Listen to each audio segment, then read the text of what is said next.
এই চা ভাই একটা চা খান না? চা খামু? তুমি এত ছোট বয়সে চা বেছো ভাই, তোমার নাম কি? মোহাম্মদ নাইম ইসলাম।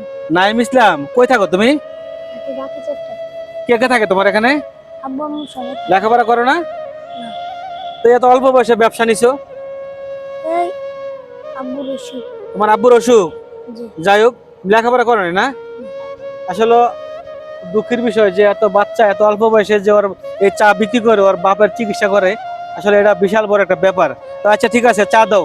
ওই এই আপু এদিকে আসেন, আপু এদিকে আসেন, আজ এদিকে আসেন। আজকে চা খাওয়াবো, ঠিক আছে? কারণ ও একজন গরিব মানুষ। আপুর একটা চা দাও, আমার তরফ থেকে দিবা। হ্যাঁ, আপুর একটা চা দাও, আমার তরফ থেকে দিবা। কারণ যারা এই এই যে এইসব জায়গায় আসেন, চা না খাইলে একটা চা খাবেন ভাই। আমার একটা দাও, আমার একটা দাও। এই যে তোমার কাছে চা খাইতেছি, তোমার কাছে ভালো লাগতেছে না? জি।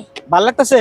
জি। হ্যাঁ, জি। কারণ তুমি চা বিক্রি করো, কারণ চা না না লাগলেও খাইতে হবে। কি আপু, চা না লাগলেও খাইতে হবে, কারণ ও ছোট মানুষ, তাই না?